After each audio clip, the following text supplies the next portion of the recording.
बिस्मिल्लाहिर्रहमानिर्रहीम। अस्सलामुअलैकुम। सऊदी अरब की अब तक की आम खबरों के साथ मैं हूं आमिर शहजाद। अगर आप भी सऊदी अरब के हालात वाक़यात से बाखबर रहना चाहते हैं तो वीडियो को पूरा देखिएगा।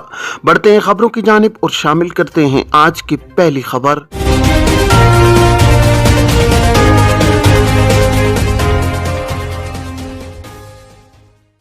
क्या खुरूजोदा की खिलाफ वर्जी के मुर्तकिब खलीजी ममालिक में जा सकते हैं?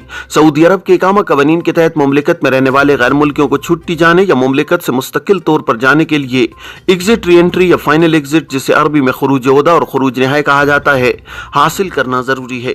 खुरूजोदा के लिए माहाना फीस 100 रियाल अदा करना जरूरी है, जबकि फाइनल एग्जिट की कोई फीस नहीं होती। ताहम इसके लिए शराइत मुकर्रर हैं। एक शख्स ने जवाजात से सवाल किया है कि छुट्टी के दौरान पासपोर्ट एक्सपायर हो गया, अब नकल मालूमात कैसे कराई जाए। इस हवाले से जवाजात की जानिब से यह सहूलत फराहम की गई है कि कारकुन के स्पॉन्सर अपने अबशर या मुकीम प्लेटफॉर्म के जरिए कारकुन के नए पासपोर्ट की तफसीलात जवाजात के सिस्टम में अपडेट कर सकते हैं।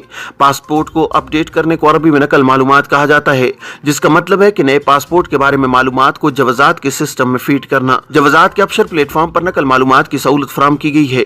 बाज़ औक़ात अबशर के खुदकार सिस्टम के जरिए पासपोर्ट को अपडेट करने में दुश्वारी होने की सूरत में अबशर पर ही मौजूद तवासिल सर्विस के जरिए पासपोर्ट की मालूमात अपडेट की जा सकती हैं।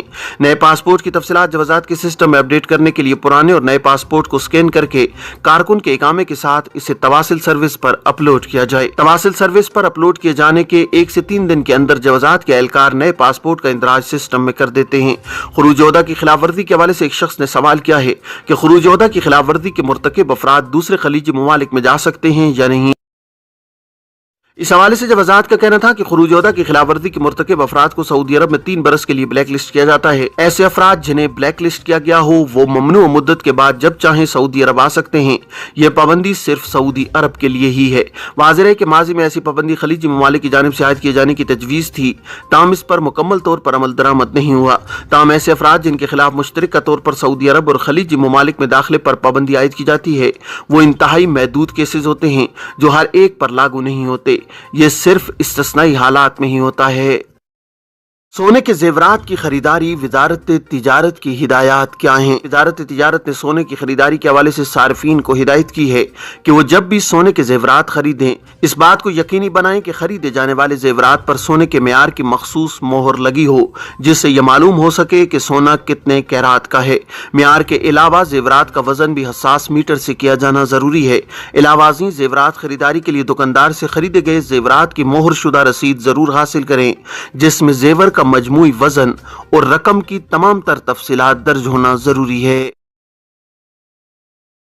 क्या गैर मुल्की एक वक्त में 2 गाड़ियां अपने नाम रजिस्टर करा सकते हैं? सऊदी अरब में इदारा ट्रैफिक पुलिस का कहना है कि मुमलिकत में मुकीम गैर मुल्की एक वक्त में 2 गाड़ियां अपने नाम रजिस्टर कराने का अहल है। गाड़ी की रजिस्ट्रेशन के कवायद मुकर्रर हैं जिन पर अमल करना जरूरी है। आजिल न्यूज के मुताबिक ट्रैफिक पुलिस के ट्विटर पर एक शख्स ने सवाल किया कि घरेलू मुलाजिम के इकामे पर मुकीम गैर मुल्की गाड़ी अपने नाम रजिस्टर करा सकता है या नहीं। सवाल के जवाब में ट्रैफिक पुलिस का कहना था कि कानून के मुताबिक मुमलिकत में इकामा पर मुकीम गैर मुल्की एक वक्त में 2 गाड़ियां अपने नाम पर रजिस्टर करा सकता है। ये थी अब तक की आम खबरें। अब तमाम अहबाब के कीमती वक्त का बहुत शुक्रिया। अपना अपने इर्द गिर्द के लोगों का बहुत सारा ख्याल रखिएगा। मुझे दीजिए इजाजत। अस्सलाम वालेकुम।